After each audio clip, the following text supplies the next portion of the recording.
Hi friends, welcome back to my channel. இன்னைக்கு நம்ம என்ன பார்க்க போறோம்னு பார்த்தீங்கன்னா, தக்காளி தொக்குலாம் முட்டை போட்டு செய்யலாமா? சிம்பிள் தாங்க. 15 நிமிஷத்துல ஈஸியாக செஞ்சிடலாம். இது நல்லா சாதத்துக்கு, தோசைக்கு, சப்பாத்திக்கெல்லாம் சாப்பிட நல்லா இருக்குங்க. எப்படி செய்யணும்னு சொல்லிட்டு பார்க்கலாமா? வீடியோக்குள்ளே போகலாம் வாங்க. ஒரு கடாயை வச்சுக்கோங்க. கடாய் சூடானோடனே எண்ணெய் ஊற்றிக்கலாம். எண்ணெய் கொஞ்சம் சூடாகட்டும். எண்ணெய் சூடானோடனே 1/2 ஸ்பூன் அளவு கடலைப்பருப்பு போட்டுக்கலாம். 1/2 ஸ்பூன் அளவு உளுத்தம் பருப்பு போட்டுக்கலாம். 1 ஸ்பூன் அளவு கடுகு போட்டுக்கலாம். இது நல்லா பொரிஞ்சோடனே 2 பெரிய வெங்காயம் கட் பண்ணி எடுத்துருக்கேங்க, அதையும் போட்டு வதக்கிக்கலாம். இந்த டைம்ல கருவேப்பிலை போட்டுக்கோங்க. நான் வந்து காரத்துக்கு ஒரு 3 பச்சை மிளகாய் கட் பண்ணி போட்டிருக்கேன். ஒரு 5-6 பல் பூண்டு இடிச்சு போட்டுக்கோங்க.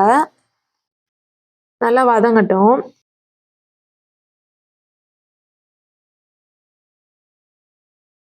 இப்போ ஒரு 5-6 தக்காளி கட் பண்ணி எடுத்துருக்கேங்க, அதையும் போட்டு வதக்கிக்கலாம். இது நல்லா வதங்கட்டும். சீக்கிரமா வதங்கிறதுக்காக கல்லுப்பு கொஞ்சம் போட்டு நல்லா வதக்கி எடுத்துக்கலாம். கொஞ்சம் வதங்கின பின்னாடி 1/2 ஸ்பூன் அளவு மஞ்சள் தூள் போட்டுக்கலாம்.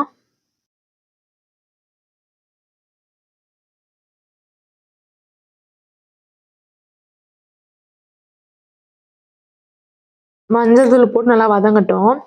நான் வந்து பச்சை மிளகாய் 3 போட்டேங்க. காரம் கம்மியாக இருக்கிறதுனால ஒரு 1/2 ஸ்பூன் அளவு சில்லி பவுடர் போட்டிருக்கேன்.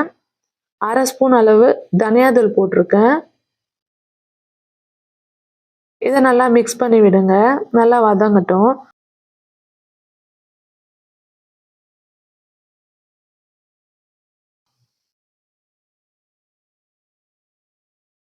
கொஞ்சமாக தண்ணி ஊற்றி மிக்ஸ் பண்ணி விடுங்க. நல்லா வதங்கட்டும். நான் வந்து ஆல்ரெடி முட்டை வேக வச்சு எடுத்துருக்கேங்க. அது நல்லா கத்தியில் கீரல் போட்டு சேர்த்திக்கோங்க. அப்போ வந்து மசாலா நல்லா உள்ளே இறங்கியிருக்கும், சாப்பிட நல்லாயிருக்கும். இப்படியும் முட்டை போட்டு செய்யலாம். இல்லைன்னா நீங்கள் இப்படி பிடிக்கலன்னா ஒரு பேனில் கொஞ்சமாக எண்ணெய் ஊற்றி பெப்பர், மஞ்சள் போட்டு இந்த முட்டையை எடுத்து அதில் போட்டிங்கன்னா நல்லா வதங்கியிருக்கும். மேலே கிறிஸ்பியாக கலராக இருக்கும். அதை தூக்கி இதில் போட்டிங்கன்னா சாப்பிட நல்லா இருக்குங்க. அப்படியும் செய்யலாம்.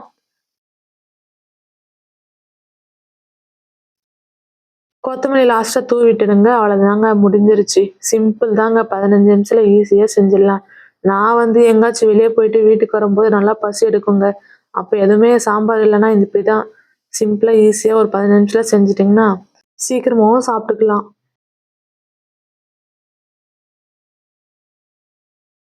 நீங்களும் இந்த மாதிரி செஞ்சு ட்ரை பண்ணுங்க.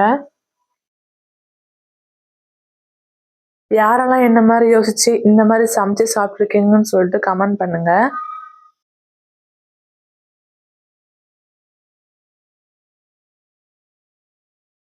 இந்த வீடியோ உங்களுக்கு பிடிச்சிருக்கும்னு நினைக்கிறேன்.